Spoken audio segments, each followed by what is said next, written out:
Amigos y hermanos, muy bienvenidos a un repaso más de la lección de Escuela Sabática en esta primera lección del segundo trimestre del año 2025. Realmente una temática bastante interesante y que ojalá pueda llenar las expectativas de lo que su título menciona. Quiero tener una palabra de oración antes de iniciar este estudio y para que el Espíritu de Dios pueda acompañarnos.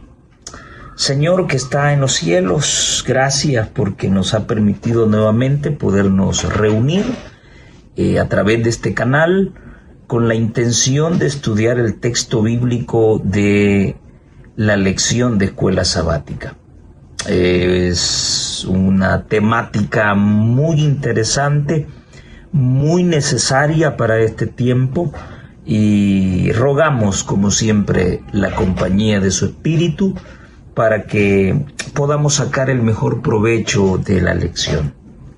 Que sea Él quien hable a nuestro espíritu, a nuestra vida, y que podamos entrar a esa reforma que usted ha estado esperando, sigue esperando de parte de nosotros. Se lo pedimos en el nombre de Jesús. Amén y amén. Muy bien. Lección número 1 para esta semana, para el 5 de abril del año 2025, segundo trimestre. Esta semana nos hemos enfocado en el tema algunos principios de interpretación profética. Algunos. Bueno, como es el primer tema de la lección, quiero tomar unos minutos para hablar acerca de la introducción de esta cartilla. El tema general se titula alusiones, o sea, el hecho de hacer referencias, imágenes y símbolos. ¿Cómo estudiar la profecía bíblica? Muy bien. Solamente quiero razonar con ustedes algunas situaciones y no estoy acusando a nadie, pero son cosas que hoy en día pues tenemos que tomar muy en cuenta. En primer lugar, quiero destacar 6 puntos con respecto a la introducción de esta lección. ¿Cómo inicia? Precursores de la profecía. Su autor es Shawn Boonstra. Ya vamos a hablar del pastor Shawn Boonstra. Shawn Boonstra. Bien.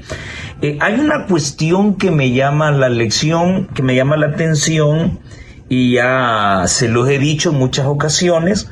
No todo lo que viene con nombre de adventista es saludable. Eso habrá sido algún par de años atrás. Pero hoy en estos tiempos, donde aparece una enorme cantidad de teólogos, de eruditos, de académicos, hablando cosas que distan mucho del mensaje adventista, y está hablando nuestra gente, entonces no todo lo que viene con nombre de adventista hay que comérselo con confianza. Como le decía hace unos minutos a un hermanazo de una de las iglesias que visito, si a sus manos llega un libro mormón, usted ya sabe lo que va a encontrar ahí. Si le llega literatura de los testigos de Jehová, usted ya sabe que va a encontrar allí. No hay necesidad que le den advertencia. Usted de entrada con el nombre usted ya sabe que va a encontrar una enorme cantidad de cosas patas arriba. Pero cuando yo recibo una literatura adventista, mi misma filosofía, entonces venimos, lo abrimos y nos lo comemos. Cuidado con eso.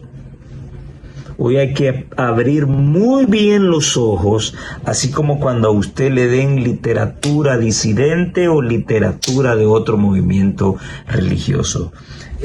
No todo lo que viene de Andrews, no todo lo que viene de cualquier de nuestras universidades, no todo lo que viene de la Conferencia General es confiable, lamentablemente, hoy en estos dorados tiempos. Entonces, ya hemos hablado de que la lección de escuela sabática no solamente es la intención del autor, y no lo he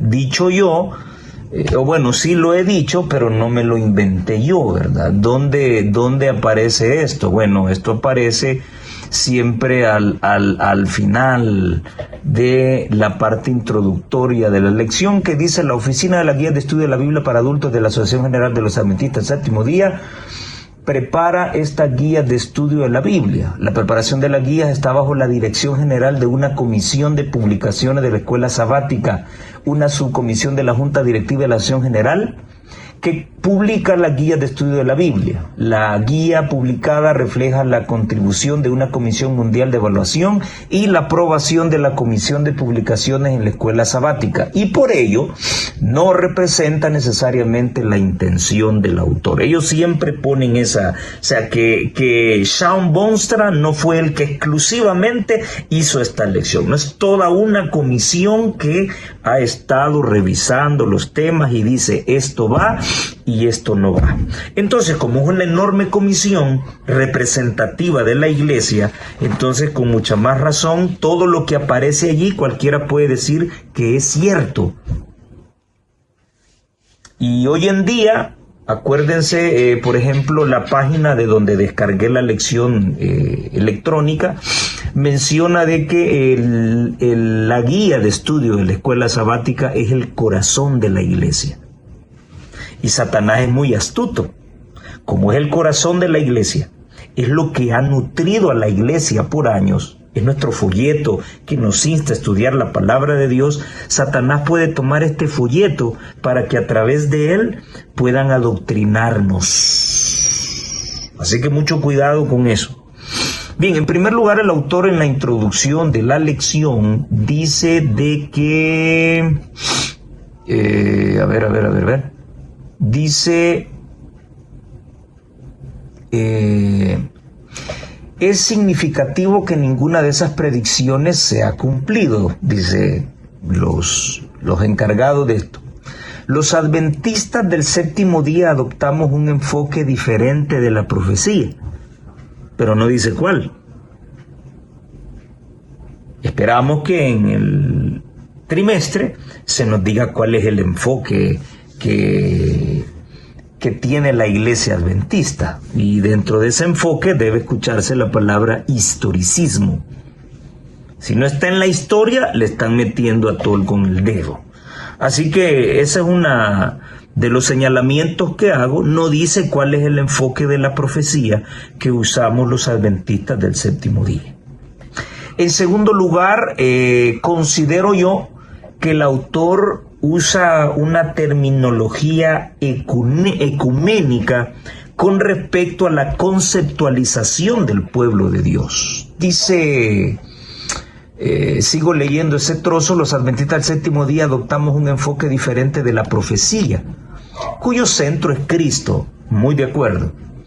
No un punto geográfico en particular como el cercano oriente o cualquier conflicto militar que se desarrolle allí.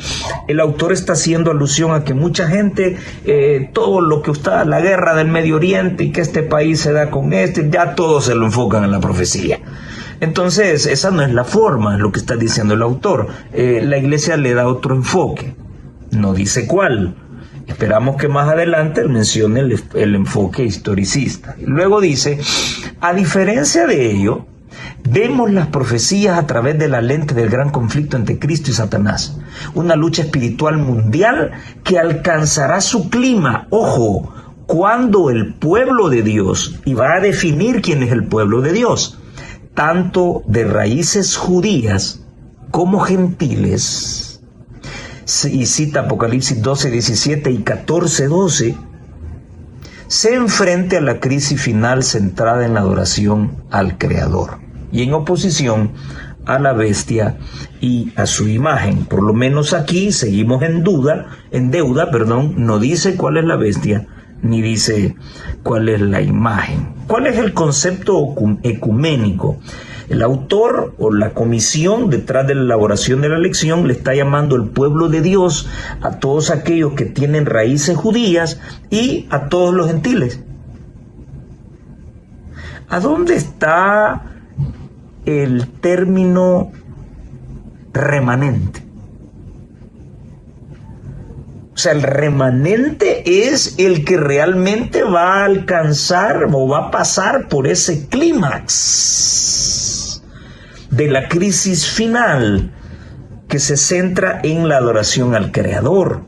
Le está llamando pueblo de Dios al Israel literal, cuando ustedes y yo sabemos que Israel dejó de ser el pueblo de Dios, se le quitó. O sea, nosotros no conociéramos esta verdad si a Israel no se le quita.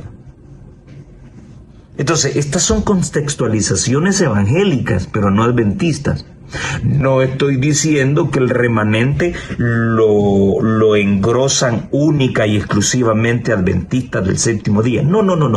Yo lo hubiese redactado de otra manera. Yo le hubiese puesto una lucha espiritual mundial que alcanzará su clímax cuando el pueblo remanente de Dios, que incluya a judíos arrepentidos y a gentiles arrepentidos, ya es muy diferente.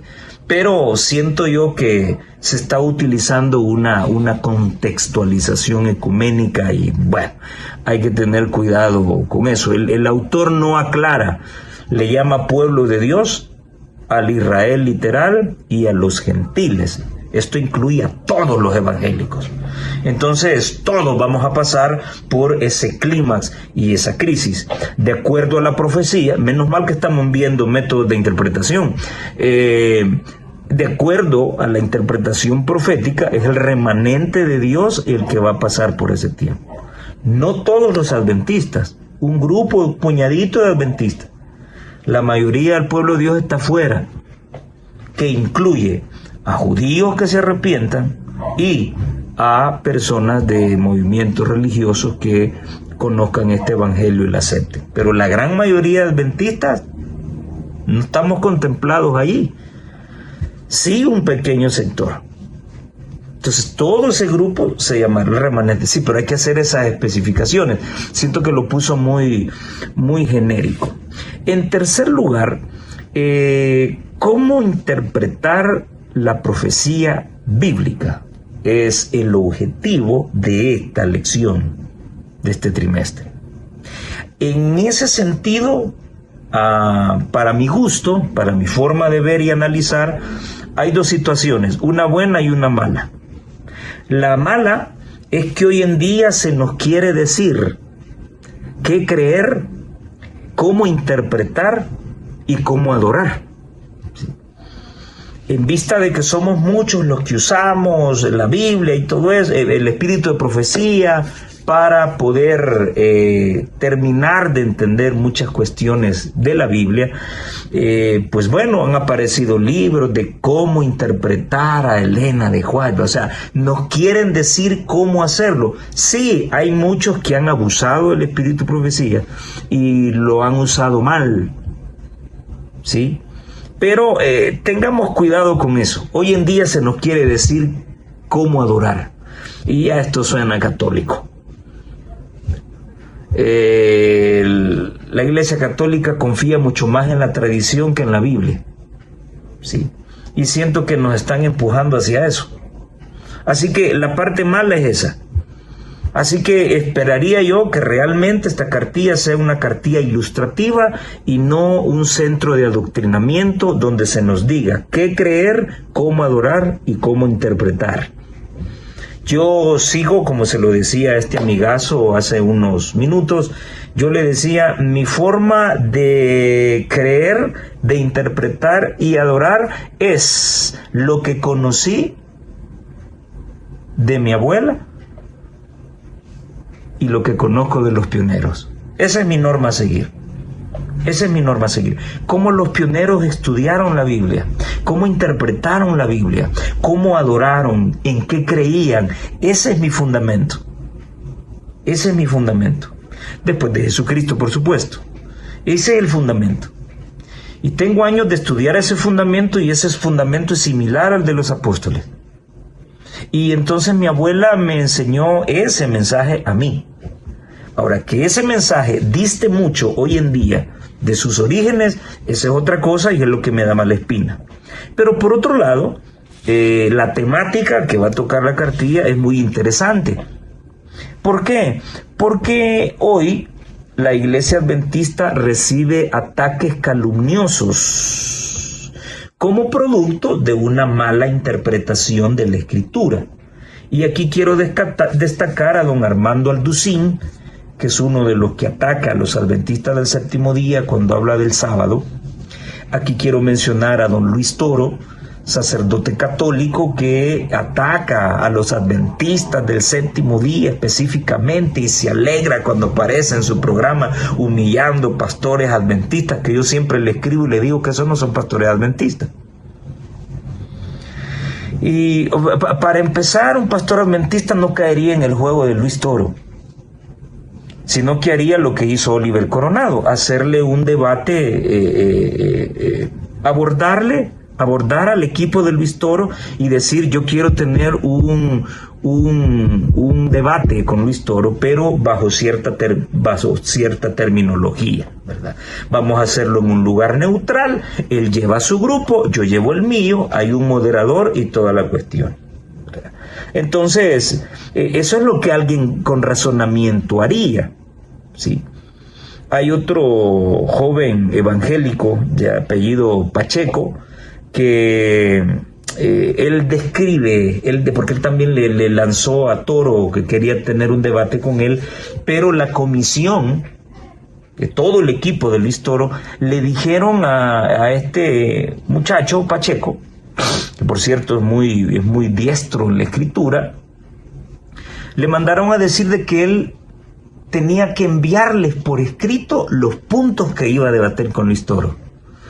Eso te crea desventaja, porque él quiere empaparse para ver qué textos te va a sacar. O sea que Luis Toro no está en la capacidad de, a quemarropa, hacer un debate. Entonces tiene que leer primero lo que tú vas a decir para que él buscar los textos, y por eso ahí aparece como que él es un gran conocedor de la escritura. Es un show, yo siempre lo he dicho. Y el último que he estado observando, yo le llamo el chino Jonathan, ahí aparece el pastor Jonathan, es un achinadito, no sé si es de Perú, de Ecuador, no sé, pero me imagino que es de Sudamérica, donde sale hablando mucho de los adventistas del séptimo día y ataca mucho a mi hermanazo Rafael Díaz. Así que hoy en día recibimos ataques directos, calumniosos de parte del catolicismo romano y de parte de el sector evangélico. Ojalá que esta lección cumpla las expectativas de su título principal, ¿verdad? Que puedan adiestrar a la iglesia en general sobre cómo interpretar la Biblia correctamente. El pastor Shawn Boonstra es un orador del programa La Voz de la Profecía, creado en 1929 por HMS Richards. Al pastorcito lo veo un tanto así secular, ¿verdad?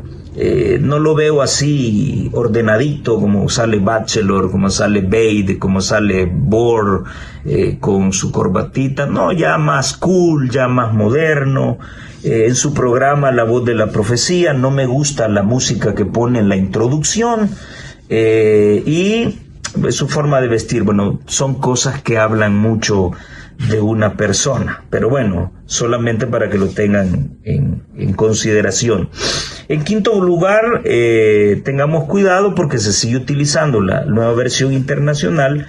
Y en sexto lugar, una vez más, en esta cartilla no aparece la bibliografía. ¿Qué libros utilizó Boonstra para hacer esta lección?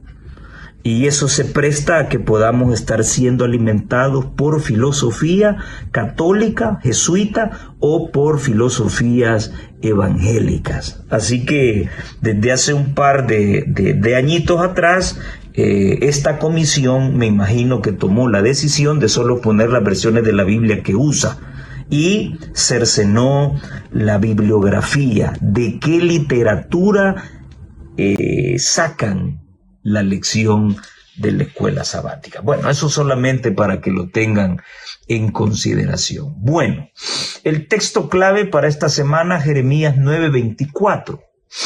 Sino alábese en esto el que se haya de alabar, en entenderme y conocerme, que yo soy el Señor, que actúo con bondad, justicia y rectitud, porque eso me complace, dice el Señor. Bueno, esta semana hemos tratado el punto de principios de interpretación profética.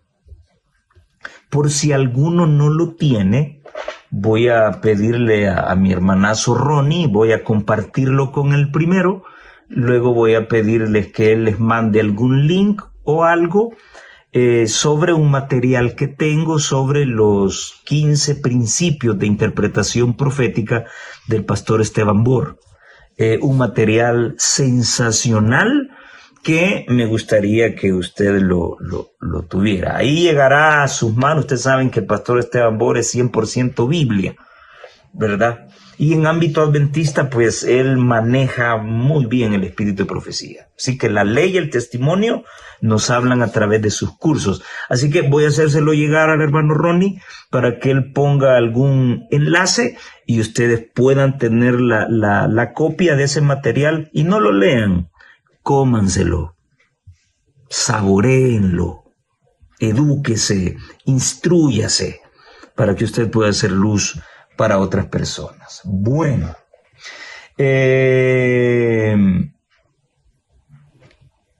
Primera de Corintios 1:10 nos da un consejo que en este momento nosotros como adventistas estamos violando. Ya les digo por qué. Les ruego, hermanos, por el nombre de nuestro Señor Jesucristo, que hablen todos una misma cosa y que no haya entre ustedes divisiones. Antes, estén perfectamente unidos en una misma mente y en un mismo parecer. ¿Por qué los adventistas del séptimo día estamos violando este principio en Primera de Corintios 1:10? Pregunto, ¿estamos unidos?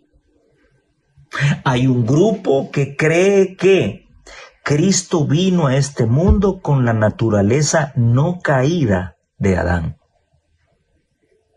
Y habemos otros en otro grupo que creemos que Jesús vino a esta tierra con la naturaleza caída de Adán. Así lo creían los pioneros y así lo muestra en muchos de sus escritos la sierva de Dios. Te pregunto a ti, ¿hay división o hay unidad?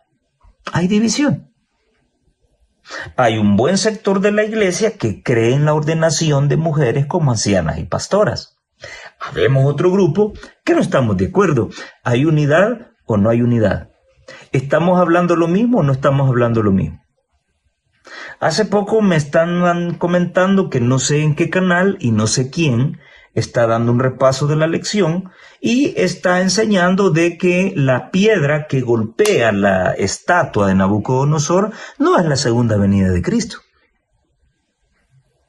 Y a mí así me lo enseñaron, así lo conocí, pero hoy se está enseñando otra cosa. ¿Estamos unidos o estamos separados? Entonces estamos violando ese principio. Y estamos siguiendo otro principio interesante, que por cierto es satánico. Divide y vencerás. Satanás está interesado en desunirnos, porque si estamos desunidos, estamos debilitados. Y esta violación a este principio está permitiendo de que en este momento no sea el papado quien esté evitando la predicación del evangelio. Ya lo he dicho en muchas ocasiones, sino que nosotros mismos estamos deteniendo el avance de la obra. Por esos pleitos, por esos debates, no estamos hablando lo mismo. Para un sector de la iglesia, un adventista puede bailar, se puede pintar, se puede poner pantalones, puede ir al cine, le puede llevar mariachi a la esposa, puede ir al estadio a ver un partido entre el Barcelona y el Real Madrid, y ya vemos otro sector que creemos que no. Te pregunto, ¿estamos divididos o estamos unidos? Entonces que no te den atol con el dedo. Lamentablemente no creemos lo mismo ya. Hay muchos hermanos dentro de nuestra iglesia que cuando aparecen pastores promoviendo el secularismo se sienten felices. Porque dicen, no hombre, yo estaba tan afligido, yo pensé que la cosa era un poco más estricta. Y habemos otros que estamos preocupados, porque sin santidad nadie verá al Señor. Entonces, ¿qué camino seguir? ¿A quién escuchar? ¿A dónde ir? ¿Verdad que es interesante el asunto de la interpretación profética? Ahora, los que no estamos a favor de un montón de cosas tenemos una desventaja. ¿Por qué? Porque la mayoría no tenemos voz y voto y no tenemos credenciales. Por eso es que te hablo de métodos de adoctrinamiento para enseñarle a la iglesia en qué creer, cómo pensar, cómo interpretar y cómo adorar. Así que por eso, ojo al Cristo. Bien, la palabra del Señor dice en la lección del domingo, el que lee, entienda. Un título muy común en el libro de Apocalipsis, pero en esta ocasión Mateo 24:15 nos refiere allí. Apocalipsis capítulo 1 y el versículo 3 nos dice de la siguiente manera: bienaventurado el que lee y los que oyen las palabras de esta profecía. Y aquí viene lo importante, porque no solamente hay que leer y oír, sino que también practicar, que es a lo que se refiere el verbo guardar. Bienaventurado el que lee y los que oyen las palabras de esta profecía y guardan las cosas y practican las cosas que están escritas en este libro de la profecía, porque el tiempo está cerca. Entonces, es lo que le digo yo a mis chicos, a mis estudiantes aquí en el país, en El Salvador. De nada sirve que el gobierno les haya entregado computadoras, que el gobierno les haya dado todos sus útiles, si ustedes no tienen la disposición de aprender. Cualquiera lo ve externamente y dice, no hombre, este está bien armado. Pues sí, pero ¿aquí qué hay? Nada. ¿Y aquí qué hay? Ninguna disposición por estudiar. Entonces, de igual manera, el cristiano debe estar motivado e impulsado a leer y a oír y a practicar lo que lee y lo que oye. ¿Y por qué debe hacerlo? Porque el tiempo está cerca. Ahora, me encantan las palabras de Mateo capítulo 11 y el versículo número 25. Algo tan categórico. En aquel tiempo respondió Jesús y dijo, te alabo, Padre, Señor del cielo y de la tierra, porque escondiste estas cosas de los sabios y de los entendidos y se las revelaste a los niños. Hay una parte de la lección donde el autor o la comisión hacen una pregunta, que ¿por qué razón Jesús no fue tan categórico al decir algunas cosas, sino que pues sí ha quedado a interpretación? O sea, el problema aquí es la interpretación. Alguien puede entender un texto, pues sí, pero el testigo lo interpreta de una manera, el adventista de otro, el católico de otro. El problema es ese, la interpretación. Pero, ¿por qué las cosas fueron así? ¿O por qué las cosas son así? Bueno, esta cita nos lo está poniendo muy claro. Y dice de que estas cosas se le escondieron a los sabios y a los entendidos. ¿Por qué? Porque los sabios y los entendidos son orgullosos y confían en su propio razonamiento y confían en su propia forma de interpretar. En cambio, ¿qué es lo que pasa con un niño? Un niño lo cree todo. Si yo le digo a un niño chiquito de que yo soy el hombre araña y me cubro y me pongo algo para cubrir, el niño va a creer que yo soy el hombre araña. Pero si yo le digo a usted que yo soy el hombre araña, usted me va a decir, usted está loco, hermano. Por eso disculpen el ejemplo, pero por esto Dios le escondió al sabio y le escondió a los entendidos, a los académicos, les escondió estas cosas, porque su conocimiento secular, su raciocinio, su estilo literario para redactar y sacar literatura académica, hincha al orgullo. Por eso es que el Señor mejor se las reveló a los niños. ¿Y quiénes son los niños? Son aquellos que se acercan a la palabra de Dios sin ningún prejuicio. Son aquellos que se acercan a la palabra de Dios no para encontrar errores o ver cómo la Biblia se contradice, que yo nunca he visto que se contradiga. Son aquellos que tratan de leer con sentido crítico la Escritura. No. Los niños son aquellos que se acercan con un corazón sincero, con un deseo de encontrarse con su Dios en el estudio de la palabra y aceptar sus más finas enseñanzas. Más adelante estudiamos de que usted no debe preocuparse si no se sabe la profecía de las 2300 tardes y mañana. Eso usted no lo va a salvar. Sí es necesario conocerlo porque usted va a sentirle gusto al Evangelio, usted va a entender muchas cosas que están ocurriendo y usted conocerá el origen de esta iglesia. Pero mire, hermano, fíjese que yo tengo una cabeza tan topada y mire, pues sí, hermano, pero cuando alguien viene y le explica la profecía de los de 1300 tardes y mañana, usted lo disfruta. Sí, hermano, ¿usted cree en lo que le están? Sí, yo lo creo, aunque me cuesta entender, pero yo lo creo muy bien. Pues no se preocupe, ¿sí? Acuérdese que los salvos serán los que tendrán manos limpias.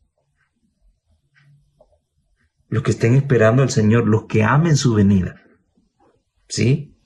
Ahora, con esto no le estoy diciendo, no le ponga interés a la profecía, no, estúdielo, porque acuérdese que usted tiene que dar estudios bíblicos, ¿sí? Pero el Señor ha revelado lo que necesitamos saber para nuestra salvación. Sencillo. Así que aquí no hay nada oculto. Es que el libro de Apocalipsis, el libro de Daniel, no, esos libros nadie los entiende. No, un momento. Jesús dijo, el que lea, entienda. O sea que es literatura y voy a compararlo con esto. Que algunos dicen que no se puede ser santo en esta tierra, sin pecado. Sed santos como vuestro Padre en los cielos soy santo, dijo Jesús. Y el mismo Dios dijo allá en el Antiguo Testamento, sean santos como yo soy santo. ¿Se puede o no se puede? ¿Está pidiendo algo imposible Dios? No, ¿verdad? Muy bien. De igual manera, el que lee, entienda. No es que no se puede entender, no, si Jesús lo está diciendo. Usted lo puede leer y lo puede entender. Así que no diga que Apocalipsis no se puede entender, porque el que lee debe entender. Así de simple y sencillo. El autor dice que leer la Biblia sin las herramientas adecuadas, o más importantes aún, sin la actitud correcta bajo la conducción del Espíritu Santo, puede resultar perjudicial. Y es cierto. Y aquí es donde cobra razón algo que le escuché al pastor Esteban Bor, cuando le preguntaron que si él aceptaría debatir con Luis Toro. Y él dijo que no. Y dio una razón. Y él dijo, Luis Toro no está interesado en conocer la verdad. Él está interesado en denigrar la verdad. Y debatir con gente así, decía el pastor, es perder el tiempo. ¿Okay? Y yo le agregaría, como dice el autor de la lección, es perjudicial. Así que este evangelio ha sido dado para que todos lo conozcamos y todos seamos partícipes de él. Bien, Dios es comprensible, dice la lección del día lunes. El autor nos dice, tomando 2 Timoteo 3, 14 y 15, que sí podemos comprender lo necesario para nuestra salvación, ya que el propósito principal de la profecía es ilustrar el plan de salvación. Estoy muy de acuerdo con eso. O sea, de nada sirve, y creo que esto ya lo he dicho, de nada sirve que yo tenga un conocimiento de las fechas y de los símbolos y pueda interpretarlos a perfección y sea un erudito. De nada sirve si yo no tengo amor. De nada sirve si conocer esa verdad no transforma mi corazón. Y esto es lo que yo había dicho en otra ocasión. Yo conozco a muchos hermanos adventistas que eran, pero tremendos para interpretar la profecía. Y todos cayeron en pecado, como una mujer. ¿Por qué se le ocultó a los sabios y a los entendidos estas cosas y se lo dieron a los niños? Por el tipo de corazón. No, es que la forma en que yo predico e interpreto las profecías, no hay otro. Eso es perjudicial. Eso no es bueno. Dios no puede manifestarse en una persona. Si ustedes lo saben muy bien, Dios busca la humildad. Entonces Dios quiere que nos hagamos como niños. Ahora tiene tiene relevancia lo que Jesús le dijo a sus discípulos. Que no se haga como un niño, no entra al reino de los cielos. Pero es por esa inocencia. El niño todo lo cree. Hermano, pues usted está dando a entender que al niño cualquiera se lo vacila. No, el niño todo lo cree. ¿Acaso la Biblia no dice que el amor también todo lo cree? Si tú le crees a Dios todo, Él tendrá el poder para proteger tu mente y tu corazón de cualquiera que te quiera engañar. Ahora, dime por favor aquí en la Biblia, ¿dónde dice de que esto depende mucho de títulos académicos? Y discúlpame que te lo está diciendo un académico. ¿Quién ha dicho aquí que los iluminados y que es? ¿Dónde está? ¿A dónde está? Dios busca el corazón humilde. Dios busca a aquel que no se envanece por el conocimiento que tiene y pierde su concepción de lo que es el Evangelio. La humildad es lo que Dios busca. Sí. No te preocupes, no puedes leer, no puedes escribir, pero si tú confías en el Espíritu Santo, Él puede darte un poder tremendo para llevar más almas a los pies de Cristo que cualquier laico o cualquier pastor erudito en profecía. Así que esto no es por títulos, ni de posgrados, ni de maestrías. Esto es a pura humildad y sensibilidad a la influencia del Espíritu Santo. Entonces la profecía tiene como centro a Cristo. El plan de salvación es un mapa. La Iglesia Adventista del Séptimo Día no está esperando a un papa, no espera a un presidente de Estados Unidos. La Iglesia Adventista espera a Jesucristo. ¿Sí? Claro, pero antes de verlo, debo saber qué es lo que ocurre en el panorama político y religioso. La profecía es un mapa que abre mis ojos, ¿sí? Y me muestra todos los acontecimientos. Por ejemplo, yo lo veo así. Entre Cristo y yo hay un abismo. ¿Sí? ¡Ay, qué bonito! Allá viene Jesús, ¿verdad? Sí, pero entre él y yo hay un abismo. Entonces, la profecía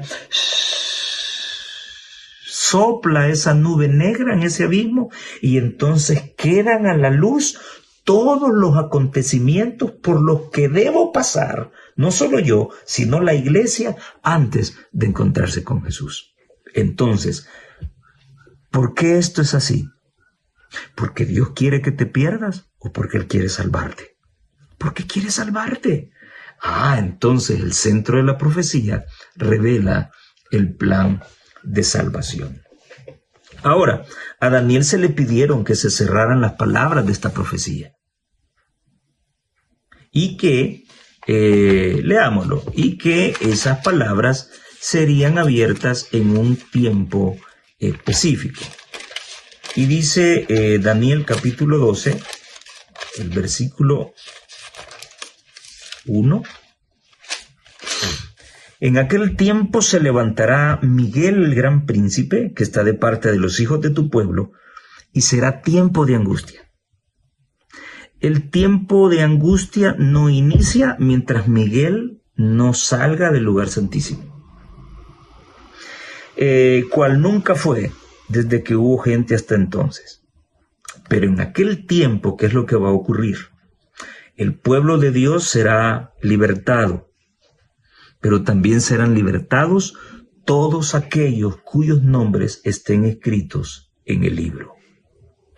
Muchos de los que duermen se levantarán del polvo de la tierra, serán despertados, unos para vida eterna y otros para vergüenza y confusión perpetuas. Los entendidos resplandecerán como el resplandor del firmamento. Y los que hacen obra misionera, oye esto, y los que enseñan la justicia a la multitud, como las estrellas a perpetua eternidad, van a resplandecer. Pero tú, Daniel, cierra las palabras y sella el libro. ¡Pum! ¿Hasta cuándo, Señor? Ahí mismo se da la orden. Tú, Daniel, sella las palabras y el libro hasta el tiempo del fin. Los católicos tienen problema con ese término hasta. Yo cuando hablo con muchos les digo, no, si María y José tuvieron sexo como cualquier pareja, como cualquier matrimonio. La Biblia dice de que José no la conoció a ella. José no tuvo sexo con ella hasta que hubo nacido el niño. Claro, esa es una lógica, ¿sí? Sí, pero ellos le dan otra interpretación al hasta. El hasta tiene un límite. Es un límite, es un término limítrofe. Entonces, este libro sería sellado, el de las profecías, sería sellado. ¿Y cuándo se iba a abrir? Hasta el tiempo del fin, que todos sabemos que inició en el año de 1798. Ahora, ¿qué es lo que se dice con respecto al libro de Apocalipsis? En el libro de Apocalipsis se da una orden totalmente diferente que no tiene que ver con cerrar, ¿sí? La orden que se le dio a Juan no fue cerrar. Apocalipsis 22:10 la palabra dice, y me dijo, no selles las palabras de la profecía de este libro. ¿Por qué? Porque el tiempo está cerca. Ese tiempo allá en los días de Daniel, faltaba mucho. Faltaba mucho. Así que mira, ciérralo y séllalo. Y lo vamos a abrir hasta el tiempo del fin. Ese sellamiento y ese cierre involucraba la primera venida de Jesús. Sí, pero esto se proyectaba más allá. No, me lo vas a abrir cuando estemos cerca de la segunda venida, no de la primera. Entonces a Juan hoy se le da no, tú no me vas a cerrar ni me vas a sellar nada. ¿Por qué? Porque esto ya se va a acabar. Ya de aquí no hay más. Vean que está en el último capítulo del libro de Apocalipsis. Qué importante es comprender este asunto de la interpretación profética por ser parte de los humildes, los que tienen ese corazón de acercarse como un niño a la verdad. ¿Por qué? Porque hoy hay gente, y esto se lo he escuchado a pastores que se creen eruditos en las iglesias a donde van, pastores de otras denominaciones, curas católicos, donde algo tan sencillo y tan simple como lo menciona acá el pastor que hizo la lección, el asunto del sábado, no lo pueden entender. No lo pueden entender. Yo he comenzado a estudiar al catolicismo romano. El catolicismo romano se está volviendo literalista. Y también el mundo evangélico. Tienen el mismo discurso. El jesuitismo está trabajando a ambos lados. ¿Y cuál es el mismo discurso? Muéstreme en la Biblia de que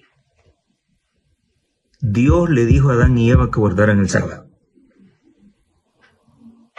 Eso lo pregunta el chino Jonathan. No sé de qué denominación es ese pastor. Dígame, ¿dónde está en la Biblia que Dios le dijo a Adán y Eva que guardaran el sábado? Y hasta saca un sermón del pastor Esteban Borg. Bueno, si algún día llega este video a sus manos, te digo a ti, chino Jonathan, la Biblia no lo dice. Ahora yo te pregunto a ti, y es a lo que quiero llegar. ¿A dónde dice en la Biblia de que Dios le dijo a los apóstoles que a partir de su muerte iban a guardar el domingo y ya no el sábado? ¿A dónde dice? Entonces, aquí viene la pregunta. Estamos en el mismo término, igual que en la evolución. Yo le digo a mis estudiantes, la ciencia juzga a la religión porque cuando Dios creó al mundo, nadie estaba allí. Así que por eso nosotros no creemos en la fe. Muy bien, pero tienen fe, les digo yo. ¿Por qué? ¿Qué hombre estuvo vivo allí cuando se dio el Big Bang? Ninguno. ¿Quién estaba vivo cuando aparecieron los dinosaurios? Ninguno. Entonces también creen por fe este asunto. Entonces es lo mismo. Entonces, ahora hago otra pregunta. ¿Yo voy a guardar el sábado si Adán y Eva lo guardaron? Y yo le decía a un evangélico en cierta oportunidad, a mí no me interesa si Adán y Eva guardaran el sábado. Con solo saber que Dios hizo con el sábado lo que no hizo con otros días, lo guardó, lo bendijo y lo santificó, para mí es suficiente. No necesito que hombre alguno lo guarde. Con solo que la Biblia diga que Dios le llama al sábado mi día santo, eso para mí basta y sobra. Para mí, con que la Biblia diga de que era la costumbre de Jesús ir a la sinagoga los sábados y leer la palabra, es suficiente. Algunos dicen, no, ahí no dice de que Jesús guardaba el sábado, dice que iba a la sinagoga. ¿Y qué es lo que hacen los cristianos los sábados y los domingos? ¿Qué es lo que hacemos? Ir a la iglesia. ¿Y qué hacemos en la iglesia? No vamos a leer la palabra.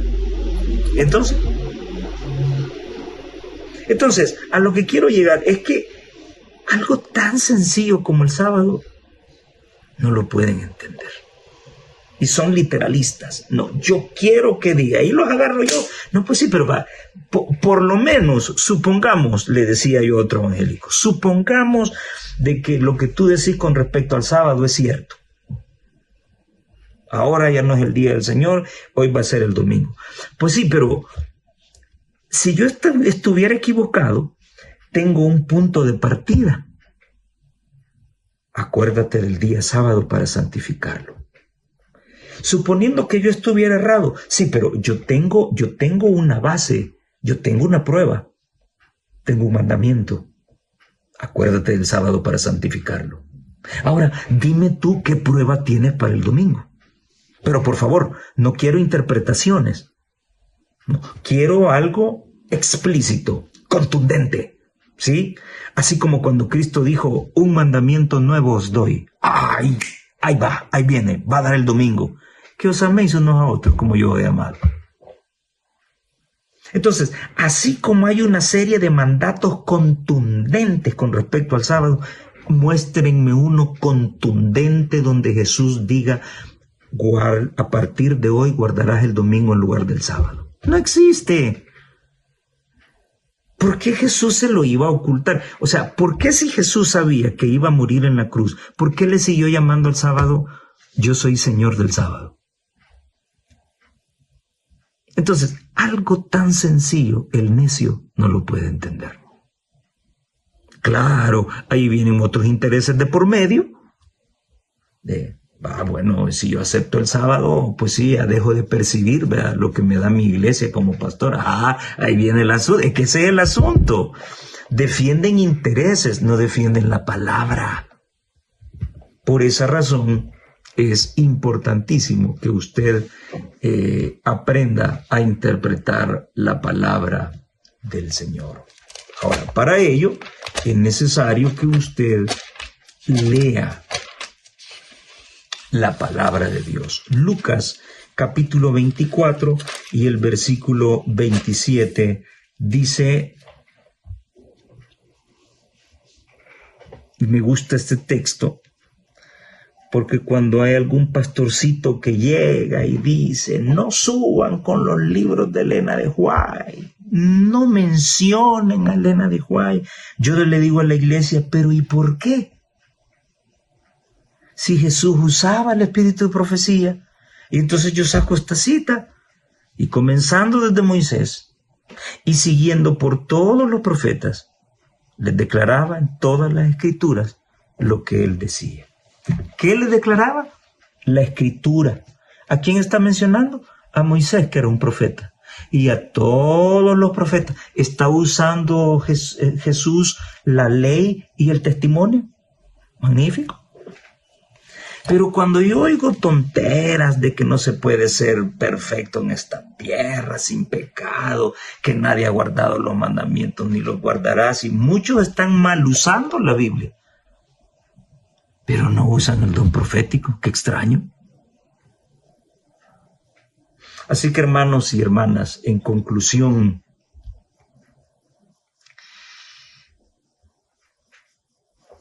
usted tiene que estar abusado.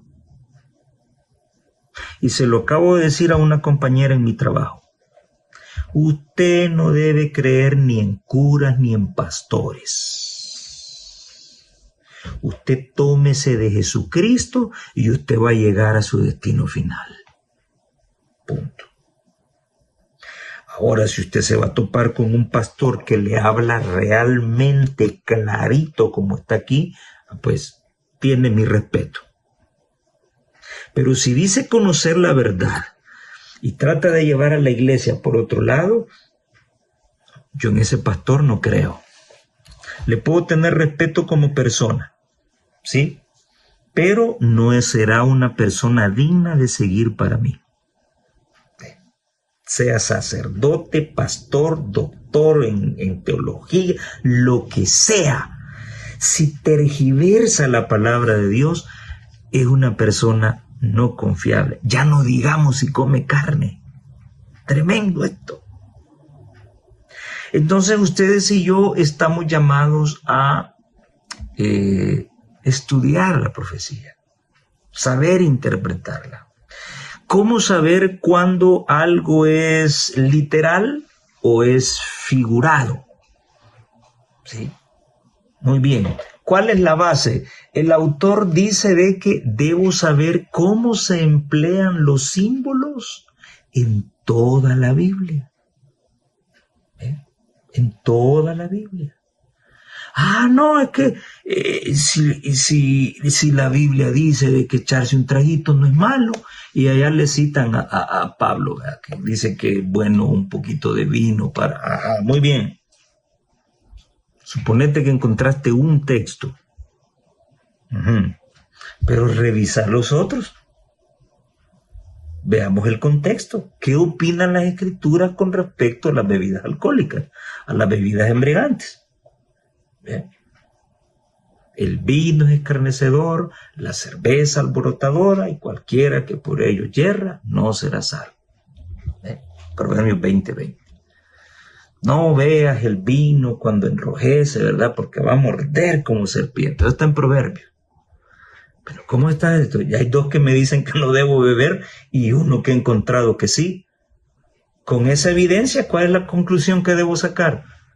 Parece ser que este único lo estoy malinterpretando. Sí, pero a esa conclusión no llegan muchos. ¿Pero por qué? Porque quieren satisfacer su deseo. ¿Tú me estás entendiendo? El único deseo que debes satisfacer es el deseo de conocer más a tu Dios. Pero eso de doblar y torcer la escritura porque yo quiero que me sigan pagando en la iglesia. No. Esto no es cuestión de intereses. Los únicos intereses que están en juego son intereses eternos. Entonces, por ejemplo, en la Biblia, el león representa a Satanás. El diablo anda como león rugiente buscando a quien devorar. Sí, pero también el león representa a Cristo. ¿Ve? ¿No es el león de la tribu de Judá, pues? Bueno, son dos símbolos que están siendo usados de forma diferente. ¿En qué momento voy a aplicarlo? Voy a aplicarlo de acuerdo a su contexto. Los católicos dicen hoy de que no es malo usar imágenes. Y no, Dios le dijo a Moisés de que construyera una serpiente de bronce, pues. Y los que la miraban se salvaban. ¿Se salvaban de qué? Se salvaban de morir envenenados. Ahora, ¿cuál fue la enseñanza que Dios dejó a través de esa serpiente de bronce? Y aquí voy contigo, amigo católico, porque tus apologetas te están engañando. ¿Cuál era el mensaje en esa historia? ¿La instauración de imágenes para adoración? ¿O que más tarde ese evento señalaría a Cristo como el Salvador del mundo? Y entonces nos vamos a esa entrevista que Nicodemo tuvo con Jesús, donde Jesús le dice: así como la serpiente fue levantada en el desierto, así es necesario de que el Hijo del Hombre sea levantado y atraiga a todos a sí mismo. Entonces, ¿cuál es el mensaje? ¿La adoración de imágenes o señalar a Jesús como el que sería levantado para darle salvación al mundo? ¿Cuál sería entonces? La segunda, ¿verdad? Entonces, muchos quieren manosear la escritura sin estudiar su contexto. Y da risa escuchar a evangélicos y escuchar a católicos decir la cancioncita de que un texto sin contexto es un pretexto. Sí, pero hay que ver cómo uso el contexto. Bueno, y en esa última parte del jueves encontramos esa pregunta: ¿por qué Dios se comunicó mediante símbolos en lugar de hacerlo de manera directa y explícita? ¿Por qué razón ocurrió eso? Bueno, porque Dios quiere entenderse con los humildes. Ojalá que tú seas parte de esos humildes, que estén dispuestos a encontrar la verdad, no para creerse mejores, sino para amar más a Dios y prepararse para su venida. El Señor te bendiga. Nos vemos en la próxima.